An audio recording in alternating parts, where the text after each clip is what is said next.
नमस्कार। जब से सभ्यता शुरू हुई है, इंसान खेती करता आ रहा है। खेती बाड़ी प्राचीन काल से चली आ रही है। कोई जानता भी है कि चावल का एक दाना तैयार होने में कितना समय लगता है? नहीं जानता। 120 दिन 120 दिन तक जब एक किसान का पसीना उस धान के खेत की मिट्टी में बूंद बूंद मिलता है, तब जाकर अन्न पैदा होता है। और ये भी बता दूं कि हमारे देश में खाना बर्बाद नहीं किया जाता। अगर वही देश किसानों को बर्बाद होता देखता रहे तो फिर हम किसके पास जाएंगे? खाना खिलाने वाले से कहा जाता है अन्नदाता सुखी भवतु। ये अन्नदाता है कौन? खाना पकाने वाला या परोसने वाला नहीं है, अन्न उगाने वाला है। और ये खेती जैसा उपहार ईश्वर ने हमें दिया है। सेल फोन के बिना हम जिंदा रह सकते हैं, टीवी और एसी के बिना भी हम लोग जिंदा रह सकते हैं।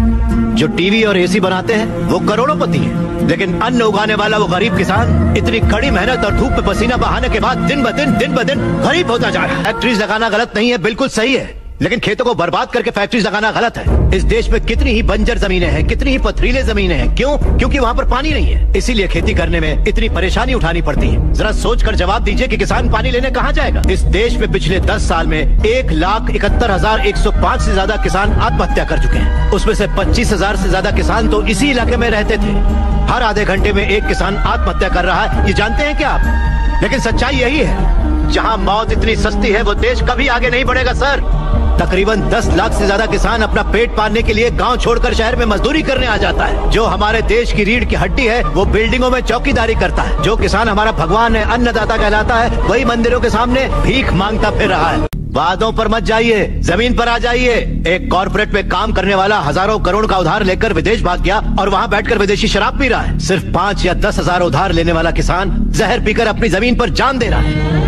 इन कॉर्पोरेट्स की काली करतूतों की वजह से हमारी हरियाली जली जा रही है। खेत सींचने वाली नदियां फैक्ट्री से निकलने वाले गंदे पानी से जहरीली होती जा रही हैं। ये मल्टीनेशनल कंपनीज की मशीनें हमारी खेती वाली जमीन पर कब्जा करके उन्हें खत्म करती जा रही हैं। पर ये दिखाई नहीं देता।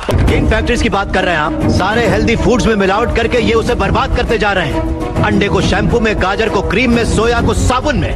2 रुपए का अंडा 10 रुपए में, 10 रुपए का गाजर 100 रुपए में खरीद रहा है ये कॉर्पोरेट वर्ल्ड। इस रेट पर क्या कोई गरीब खरीद पाएगा?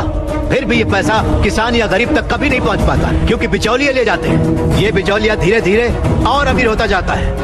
अन्न पैदा करने वाला किसान गरीब से गरीब होता जाता है। पौष्टिक खाना न मिल पाने की वजह से गरीब बच्चे, गरीब बूढ़े बीमारी से मर रहे हैं सर। नौकरी कैसी भी हो हमारी बेहतरी के लिए होनी चाहिए, लेकिन हम उन फैक्ट्रियों के गुलाम बनकर अपनी जिंदगियां खराब कर रहे हैं। याद रखिए, खेती भी एक उद्योग है और किसान उद्योगी है, उसे अगर हमारे गांव की समस्याओं को आप लोगों ने नजरअंदाज किया तो एक न एक दिन हर गांव हमारे गांव जैसा ही बन जाएगा। समझ जाइए आप लोग।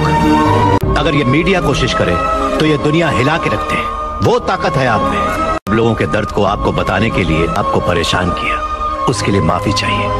अगर आपको लगे कि ये सही है तो हमें न्याय दिलाने के लिए हम सबकी मदद कीजिए।